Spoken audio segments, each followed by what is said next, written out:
We have just heard our deacon quote from the greatest sermon ever written in the history of the world, spoken by the Son of God on the Mount of Beatitudes, the Sermon on the Mount, the most recognized sermon, the least followed and obeyed sermon in the history of the world. The values that Christ gives us to follow in those words are perhaps the most difficult and challenging values to live out in a modern world. Meekness, compassion, mercy, enduring mourning, suffering for righteousness' sake. Those are so hard. And how can Jesus begin to tell us that we're going to be blessed if that happens? How can he do it? No wonder this is the least obeyed sermon. And so, getting ready for today's homily, you can imagine how difficult it is for a preacher when you've got the text is the ultimate sermon in the history of the world, and you've got to try to interpret this for a world that doesn't want to obey it and doesn't embody it very often and nearly as often as it should, could, or God intends. So how do you meet this challenge? Well, I decided to share with you a little bit about the process in which at least I go through to come up with a sermon to share with you on Sunday. Starts early in the week. I read the text, go online, do a little bit of work there on what's happening. And you can believe everything you read online. So that throws me next to Throckmorton. I'm sure you're all familiar with Throckmorton. Throckmorton is the classic gospel parallel book, which lays out all of the gospels next to each other, line by line, and you can see which gospel duplicates which gospel. And it's important to look at this because you can get nuances from each of the different gospels and help fill out the text. So we have our opening text, "Blessed are the poor in spirit."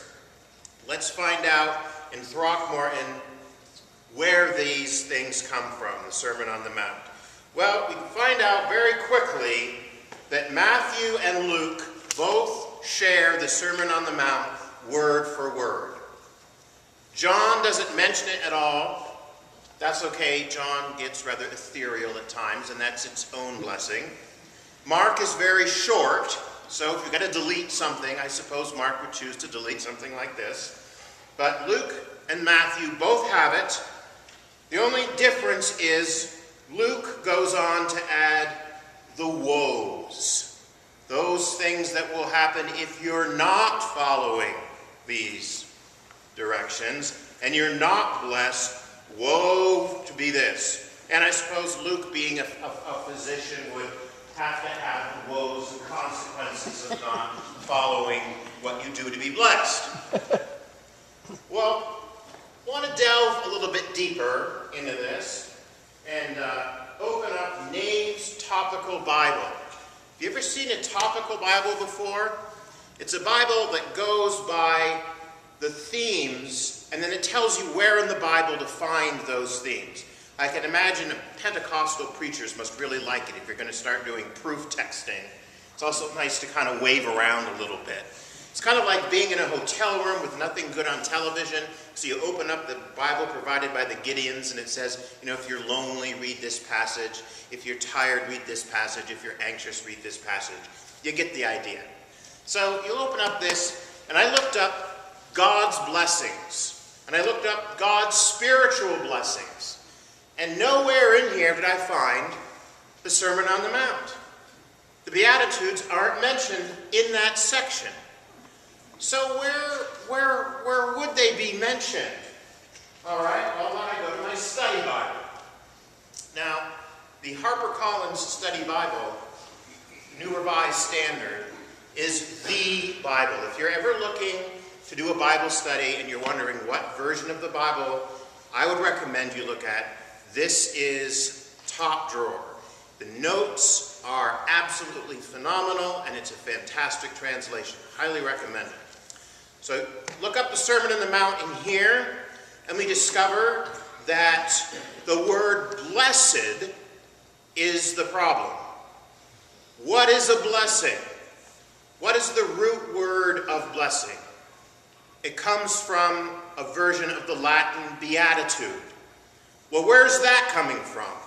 What's the root word for that? How do we get down to the meat of that word?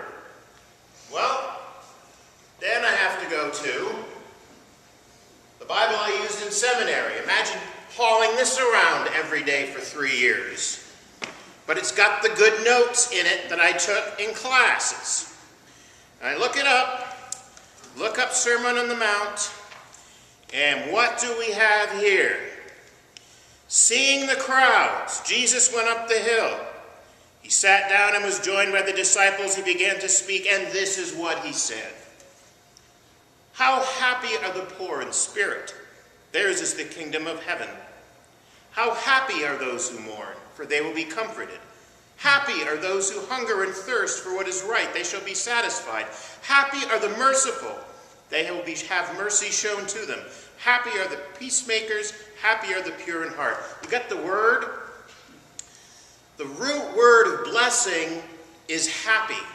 Happiness is the closest translation that we have, the way Matthew and the way Luke is using that in the Bible. So, we then can go back here with wax spilled all over it. Actually, just the cover, it's all right. Wax is a good churchy substance. We look under happy, and that's where we find the complete Beatitudes from Matthew and Luke. So, we're learning a little bit about the fact that to be blessed in life, to find happiness in life, true happiness, is to be following more nearly what we're taught in the Beatitudes, no matter how unusual or difficult it might be. And happiness is such an important thing. You know, I remember that scene in the greatest Star Trek episode ever filmed, when the entire timeline of the universe has been altered, and Captain Kirk and Mr. Spock have to go back in time to try to restore it, and no one knows whether they'll survive or if the entire universe will ever be the same again. Lieutenant Uhura says, "Happiness at least, sir," before they jump into the time portal to save everything. Happiness is at the root of what we strive for in life. We all want to be happy. So here is a way in which Jesus tells us we can achieve it. So there's the intellectual kind of approach. The second thing in a sermon is to see if there's anything rattling around in my rusty brain that pops up from past experiences that could address this situation and help us at all. And one thing comes to mind. It was the very first opportunity I had to go to the Holy Land.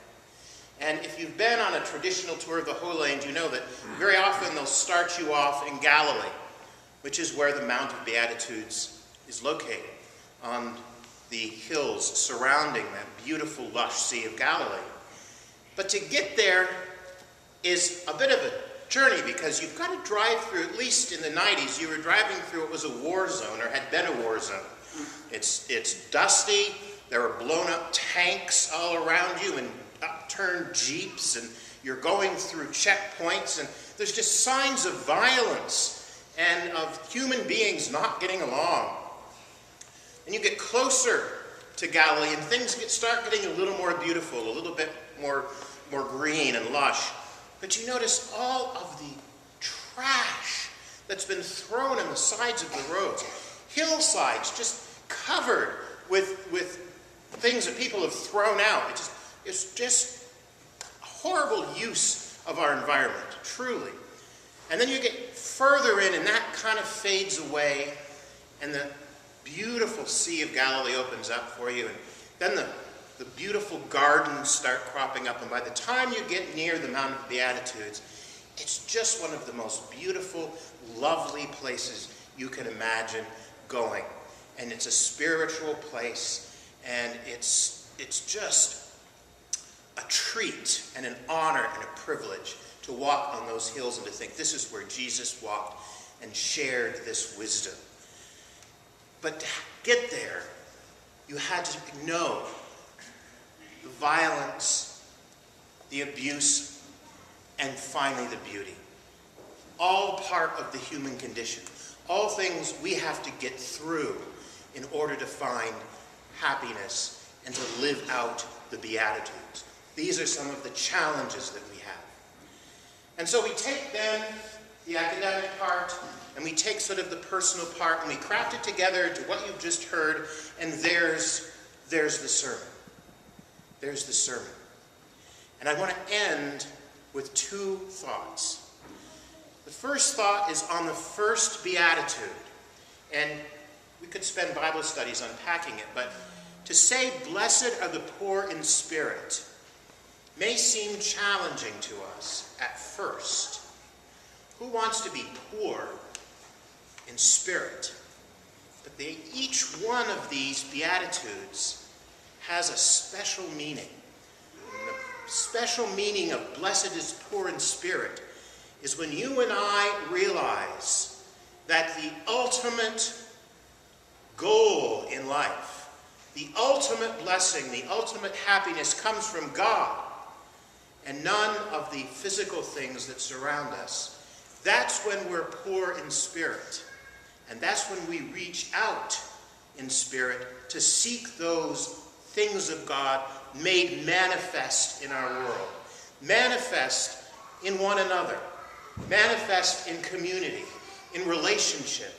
Manifest in carrying out the commitment to following Jesus through these Beatitudes. The second thing, and the final thought for this morning, is just how difficult that is to be merciful, to be meek, to be compassionate, to be full of justice, to endure mourning, to be righteous, to be peacemakers. That is hard in our world. And it reminds me of a song that was played during the end of the Revolutionary War.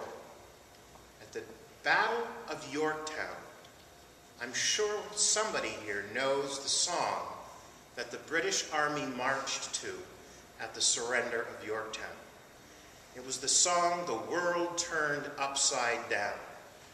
For they were seeing the end of the world as they knew it, upside down from their perspective. And that's the perspective sometimes we need to approach our world as, is to turn it upside down and to ask ourselves, what are the values God has in store for us to live by? Because it's those values that are going to bring us the happiness, the greatest joy, and the blessings of this life. Amen. Amen.